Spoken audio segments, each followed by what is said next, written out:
Яны толькі ў пачатку вялікага шляху. Накірунак, у якім бы хацелі развівацца і з якім звязаць будучыню, выбралі асэнсавана.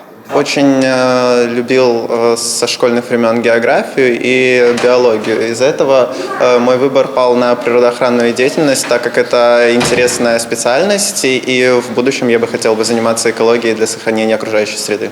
Чым могуць займацца будучыя выпускнікі факультэта інжынерных сістэм і экалогіі Брэсцкага дзяржаўнага тэхнічнага універсітэта? Менавіта пра гэта і распавядалі сённяшнім першакурснікам прадстаўнікі Брэсцкага абласнога камітэта прыродных рэсурсаў. Формат мерапрыемства дазволіў моладзі не толькі пазнаёміцца са спецыфікай працы прыродаахоўнага ведомства, але і даведацца аб дзейнасці координацыйнага экалагічнага савета грамадскіх эколагаў. Это уже сложившаяся традиция.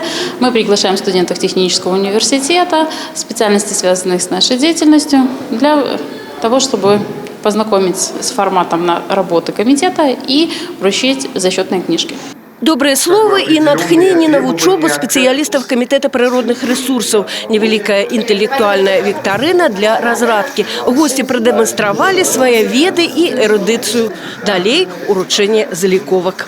Мы, так сказать, продолжаем традицию, вручаем зачетные книжки на своих предприятиях наших коллег, партнеров. И данное мероприятие, конечно, позволит нашим студентам сплотиться, познакомиться, ну и дальше, как говорится, вместе уже шагать по, так сказать, по студенческой жизни, учиться и развиваться. Ввели нас немного в курс дела, чем мы будем заниматься. Да, у нас очень классные теперь зачеточки, правда, они мягкие, вот, с фотографией, все красивенько. Ну а праз 4 гады молодые люди зменяць заліковки на дипломы, каб стать добрыми специалистами у абранной специальности.